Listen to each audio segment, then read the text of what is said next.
Good morning, dear friends. I am Dr. Vinod Pankaj Mishra, and you are welcome in my YouTube channel Pankaj Institute of English. So, dear friends, इस समय मैं आपको speech या जिसको narration कहते हैं वो इसकी सीरीज चल रही है। जिसके पहले मैंने आपको बताया कि क्या होते हैं डायरेक्ट नरेशन, क्या होते हैं इनडायरेक्ट नरेशन, और किस प्रकार से हम डायरेक्ट से इनडायरेक्ट नरेशन बदलते समय किन नियमों का प्रयोग करते हैं, कैसे सब्जेक्ट में चेंज होता है। तो इसके लिए इसकी जो लिंक है मैंने इसके डिस्क्रिप्शन में डाली हुई है। यदि आप शुरू से देखना चाहते हैं तो उसको आप देख सकते हैं। इसके पहले मैंने आपको बताया कि चेंज इन टेंस, जब हम डायरेक्ट नरेशन से इनडायरेक्ट नरेशन में चेंज करते हैं तो किस प्रकार से टेंस में चेंज होता है। तो यदि रिपोर्टिंग स्पीच यानी इन्वर्टेड कामा के पहले लिखी हुई स्पीच यदि प्रेजेंट टेंस में या फ्यूचर टेंस में है तो उनके टेंस में कोई चेंज नहीं होता है। दूसरा रूल मैंने बताया कि यदि रिपोर्टिंग स्पीच पास्ट टेंस में है और रिपोर्टेड स्पीच प्रेजेंट टेंस में है तो वो प्रेजेंट टेंस जो होता है वो पास्ट टेंस में बदल जाता है। Today I am here with new third rule. Third rule में है कि if the reporting speech and reported speech both are in past tense, then following change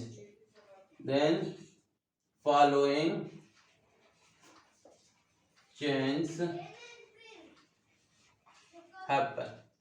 following tense done. First है इसमें, अभी तक मैंने बताया था कि यदि रिपोर्टिंग स्पीच पास्ट टेंस में हो और रिपोर्टेड स्पीच प्रेजेंट टेंस में हो तो उसमें प्रेजेंट टेंस को पास्ट टेंस में बदल जाते हैं। इसमें कहते हैं कि यदि पास्ट इंडेफिनिट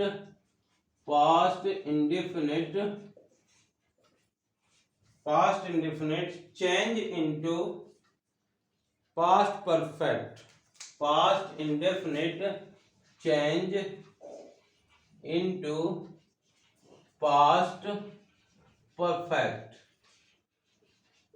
किस प्रकार से होता है? पास्ट इंडेफिनिट में या तो वर्ब का सेकंड फॉर्म रहेगा या डिड रहेगा। तो जो ये है वो हैड और वर्ब के थर्ड फॉर्म में चेंज हो जाता है। जैसे मान लीजिए एग्जांपल देखते हैं। He said to me I wrote a letter। तो देखिए ये जो है वो सेड टू ये भी पास्ट टेंस में है और wrote WROTE I wrote a letter, ये रोड भी जो है पास्ट इंडेफिनिट में यानी कि वर्ब का सेकंड फॉर्म लिखा हुआ। तो जब कभी भी हम इस प्रकार से जब चेंज करते हैं तो क्या चेंज होता है, कैसे होता है। तो जो ये पास्ट इंडेफिनिट है उसमें पास्ट परफेक्ट में बदल जाएगा तो हो जाएगा ही सेड टू को किस में बदलेंगे? टोल्ड में। ही टोल्ड मी दैट, बीच में दैट लगाते हैं कामा तथा इन्वर्टेड। फर्स्ट पर्सन इस सब्जेक्ट के अनुसार पढ़ेगा तो हो जाएगा he had written a letter. He had written a letter। तो फर्स्ट रूल जो है कि past indefinite change into past perfect. इसी में होता है कि past continuous change into past perfect continuous. तो किस प्रकार से पास्ट कॉन्टिन्यूअस में क्या होता है? वॉज और वर के बाद आईएनजी फॉर्म होता है, आईएनजी फॉर्म। तो इसमें क्या हो जाता है? पास्ट परफेक्ट में हैड बीन और वर्ब का फर्स्ट फॉर्म प्लस आईएनजी हो जाता है। कैसे हो जाता है? जैसे मान लीजिए लिखा हुआ है he said to me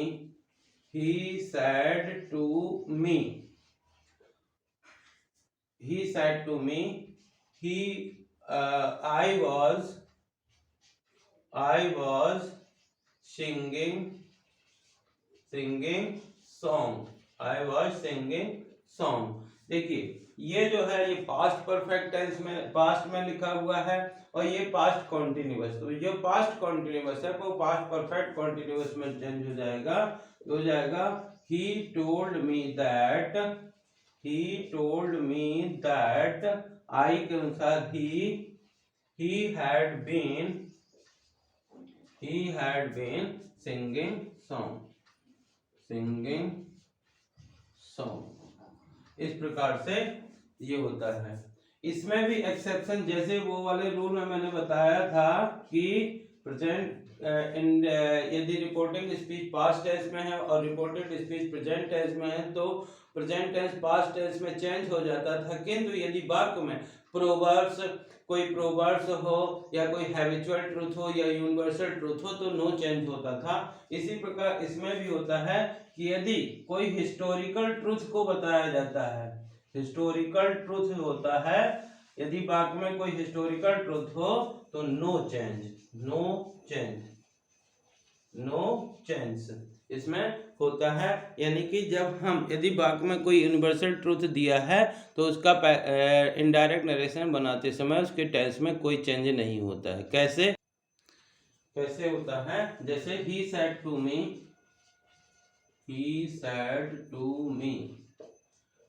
Gandhi ji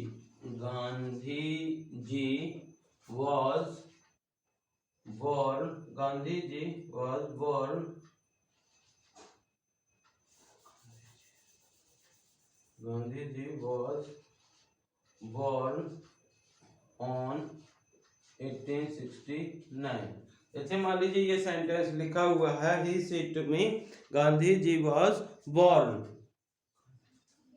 in 1869, तो हो जाएगा he told me that Gandhi ji, यहाँ was नहीं लिखेंगे, गांधी जी born on 1869। जो born होता है ये सेकंड फॉर्म होता है bear, BEAR, bear मतलब जन्म लेना, bear का सेकंड फॉर्म हो जाता है born। तो इसमें कोई चेंज नहीं होगा। he told me that Gandhi ji born on 1869। तो इस प्रकार से हम देखते हैं कि जब हम डायरेक्ट से इनडायरेक्ट नरेशन में बनाते हैं तो टेंस में ये परिवर्तन होता है। अब इसके आगे देखते हैं how can change in words. तो नेक्स्ट रूल है कि चेंज इन वर्ड्स, जब हम डायरेक्ट से इनडायरेक्ट नरेशन में चेंज करते हैं तो कुछ वर्ड्स में भी चेंज होता है। किस प्रकार से होता है वर्ड्स में चेंज, एक तरफ लिखिएगा डायरेक्ट और इधर लिखिएगा इनडायरेक्ट। तो डायरेक्ट से इनडायरेक्ट में कैसे चेंज होता है, जैसे मान लीजिए लिखा हुआ है टुडे, तो टुडे किस में चेंज हो जाएगा, दैट डे में। Today will change in that day, जो टुडे है वो किस में चेंज हो जाएगा, दैट डे में चेंज हो जाएगा। Yesterday the day before, yesterday किस में चेंज होगा, yesterday the day before, the day before.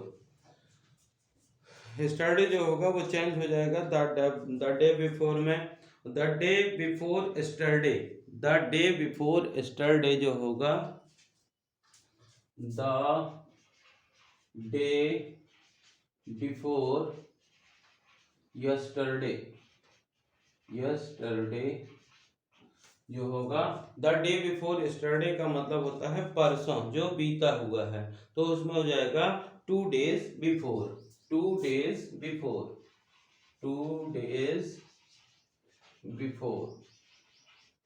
Today मतलब आज, तो जो टुडे होगा वो दैट डे में चेंज हो जाएगा। यस्टरडे मतलब बीता हुआ कल, तो the day before, the day before हो जाएगा द डे बिफोर यस्टरडे, यानी बीता हुआ परसों जो है उसके लिए हो जाएगा 2 days बिफोर।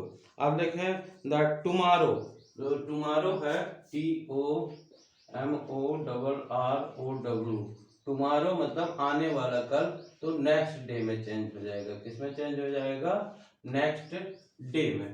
तो टुमारो मतलब आने वाला कल, तो इसको चेंज हो जाएगा द नेक्स्ट डे में या द फॉलोइंग डे में। The day after tomorrow in 2 days time, the day after tomorrow, the day after tomorrow मतलब आने वाला परसों, द डे आफ्टर टुमारो यानी कि आने वाला परसों है, तो इसको हो जाएगा इन 2 days टाइम, इन 2 days टाइम। इस प्रकार से जो ये डेज हैं, इस प्रकार से डे चेंज होते हैं। अब मान लीजिए लिखा हुआ है अ वीक एगो, ठीक है, तो हो जाएगा a week before, a week ago, a week ago, a week, अ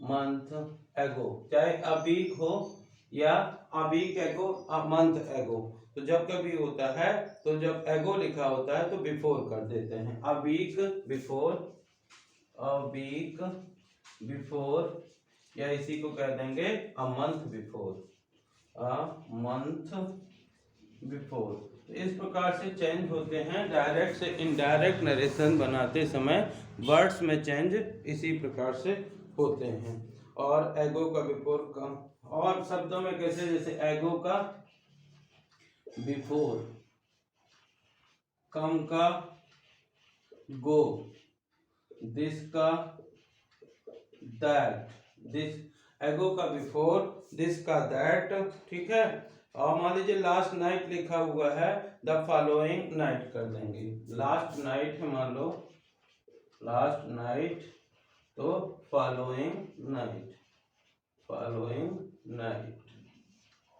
इस प्रकार से जो ये नरेशन है ये 4 पार्ट है, आज 4th डे, 5 days का ये कोर्स है नरेशन का। तो दिस का दैट हो जाता है, दीज का दोज हो जाता है, दीज का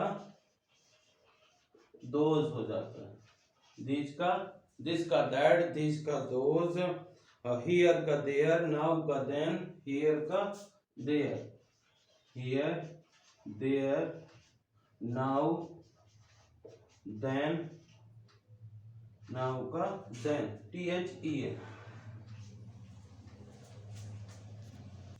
इसी प्रकार जो मॉडल वर्ब है में कैसे चेंज होता है, जैसे विल है लिखा हुआ है, तो विल चेंज हो जाता है किसमें, वुड में, कैन कुड में, मे माइट में, शैल शुड में, ये चेंज होते हैं। तो इस प्रकार से जब हम डायरेक्ट से इनडायरेक्ट बनाते हैं तो वर्ड्स में भी चेंज होता है। एक दो एग्जाम्पल के द्वारा देखते हैं कैसे। तो देखिए, देखते हैं किस प्रकार से चेंज होता है वर्ड्स में। यहाँ पे लिखा हुआ है he said to me it is very fine today, तो ही सेड टू किस में चेंज कर देंगे, ही टोल्ड मी दैट। अब जो है इट जो है थर्ड पर्सन है, तो मैंने बताया था कि सब्जेक्ट में यदि ही सी इट नेम होता है तो नो चेंज, दैट इट, जो इज है ये प्रेजेंट इंडेफिनिट है, ये पास्ट में बदल जाएगा, इट वाज वेरी फाइन, और जो ये टुडे है दैट डे में चेंज हो जाएगा, that day, it was very fine that day. Second sentence लिखा फादर सेड टू मी, इसमें भी हो जाएगा father told me, father told me that, I किसमें होगा, फादर के कारण ही वॉज बिजी, और जो नाउ है, नाउ जो चेंज होगा किसमें चेंज हो जाएगा, देन में, THEN, देन। फिर he said to me it may rain today, he told me that it might rain, और जो टुडे था किसमें बदल जाता है, दैट डे में, it might rain that day. इस प्रकार से अब दो चीज और आती है कि indirect narration of imperative sentence, imperative sentence और interrogative sentences, interrogative sentences। तो ये आपको नेक्स्ट वीडियो में स्पीच और नरेशन के पार्ट 5 में बताया जाएगा। तो डियर फ्रेंड्स, यदि इस प्रकार से आपको ये वीडियो लेक्चर पसंद आ रहे हों तो इन्हें लाइक करिए, ज़्यादा से ज़्यादा शेयर करिए, ताकि इन वीडियोस के थ्रू गांव में रहने वाले बच्चे भी मोबाइल के द्वारा इस प्रकार से स्पीच को सीख सकें। और यदि आप चैनल के लिए नए हैं तो प्लीज़ इसे सब्सक्राइब करिए और बेल आइकन को प्रेस करिए, ताकि इस प्रकार के जब भी वीडियोस अपलोड हों तो इनका नोटिफिकेशन आप तक पहुंच सके। Thank you, have a great day.